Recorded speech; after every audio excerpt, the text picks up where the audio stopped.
Welcome to the Bible in a Year, Old and New Testament Bible Reading Plan for 2025, Audio Edition.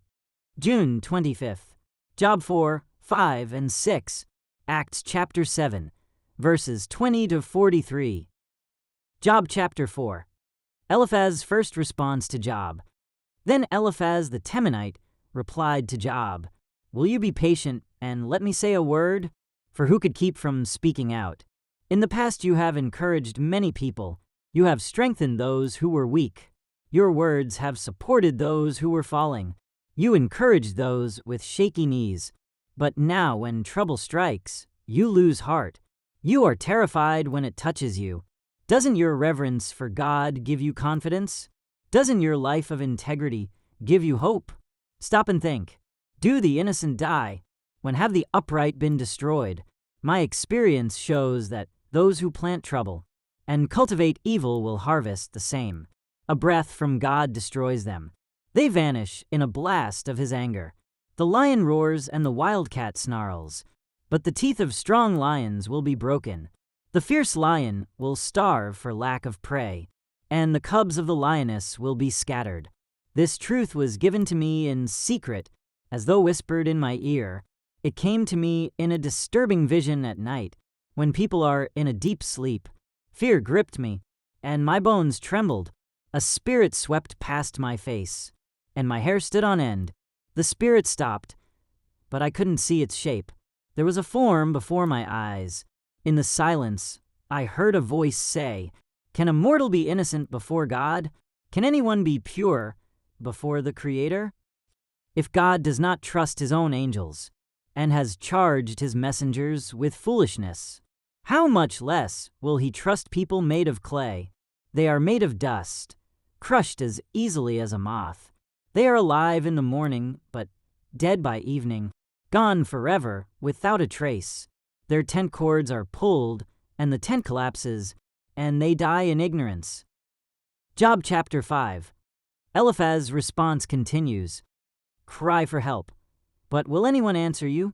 Which of the angels will help you? Surely resentment destroys the fool, and jealousy kills the simple. I have seen that fools may be successful for the moment, but then comes sudden disaster. Their children are abandoned far from help. They are crushed in court with no one to defend them. The hungry devour their harvest, even when it is guarded by brambles. The thirsty pant after their wealth. But evil does not spring from the soil, and trouble does not sprout from the earth. People are born for trouble, as readily as sparks fly up from a fire. If I were you, I would go to God and present my case to him. He does great things too marvelous to understand. He performs countless miracles. He gives rain for the earth and water for the fields. He gives prosperity to the poor and protects those who suffer. He frustrates the plans of schemers, so the work of their hands will not succeed. He traps the wise in their own cleverness, so their cunning schemes are thwarted. They find it is dark in the daytime, and they grope at noon as if it were night. He rescues the poor from the cutting words of the strong, and rescues them from the clutches of the powerful. And so at last the poor have hope, and the snapping jaws of the wicked are shut.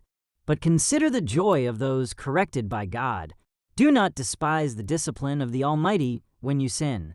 For though he wounds, he also bandages. He strikes, but his hands also heal. From 6 disasters he will rescue you.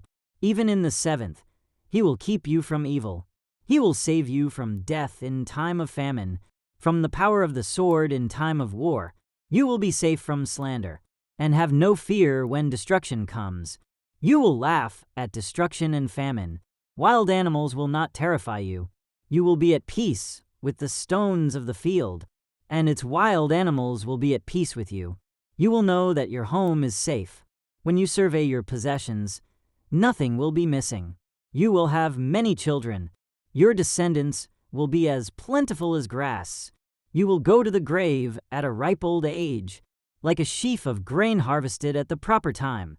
We have studied life and found all this to be true. Listen to my counsel and apply it to yourself. Job chapter 6. Job's second speech, a response to Eliphaz. Then Job spoke again. If my misery could be weighed, and my troubles be put on the scales, they would outweigh all the sands of the sea. That is why I spoke impulsively, for the Almighty has struck me down with his arrows. Their poison infects my spirit. God's terrors are lined up against me. Don't I have a right to complain? Don't wild donkeys bray when they find no grass, and oxen bellow when they have no food? Don't people complain about unsalted food? Does anyone want the tasteless white of an egg? My appetite disappears when I look at it. I gag at the thought of eating it. Oh, that I might have my request, that God would grant my desire. I wish he would crush me. I wish he would reach out his hand and kill me. At least I can take comfort in this. Despite the pain, I have not denied the words of the Holy One, but I don't have the strength to endure. I have nothing to live for.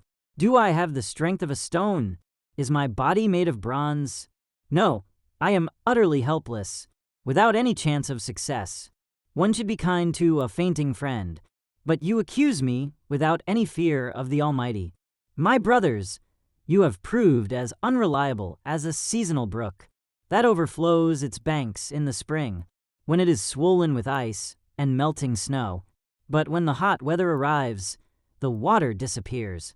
The brook vanishes in the heat. The caravans turn aside to be refreshed, but there is nothing to drink, so they die. The caravans from Tema search for this water. The travelers from Sheba hope to find it. They count on it, but are disappointed. When they arrive, their hopes are dashed. You, too, have given no help. You have seen my calamity, and you are afraid. But why? Have I ever asked you for a gift? Have I begged for anything of yours for myself? Have I asked you to rescue me from my enemies, or to save me from ruthless people? Teach me, and I will keep quiet. Show me what I have done wrong. Honest words can be painful, but what do your criticisms amount to? Do you think your words are convincing? When you disregard my cry of desperation, you would even send an orphan into slavery, or sell a friend. Look at me. Would I lie to your face? Stop assuming my guilt, for I have done no wrong. Do you think I am lying? Don't I know the difference between right and wrong? Act 7, ver 20-43. At that time Moses was born, a beautiful child in God's eyes. His parents cared for him at home for 3 months, when they had to abandon him. Pharaoh's daughter adopted him and raised him as her own son. Moses was taught all the wisdom of the Egyptians, and he was powerful in both speech and action. One day when Moses was 40 years old, he decided to visit his relatives, the people of Israel. He saw an Egyptian mistreating an Israelite. So Moses came to the man's defense and avenged him, killing the Egyptian. Moses assumed his fellow Israelites would realize that God had sent him to rescue them, but they didn't. The next day he visited them again and saw 2 men of Israel fighting. He tried to be a peacemaker. Men, he said, you are brothers. Why are you fighting each other? But the man in the wrong pushed Moses aside. Who made you a ruler and judge over us? He asked. Are you going to kill me as you killed that Egyptian yesterday? When Moses heard that, he fled the country and lived as a foreigner in the land of Midian. There his 2 sons were born.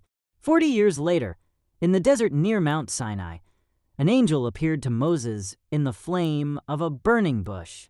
When Moses saw it, he was amazed at the sight. As he went to take a closer look, the voice of the Lord called out to him, I am the God of your ancestors, the God of Abraham, Isaac, and Jacob.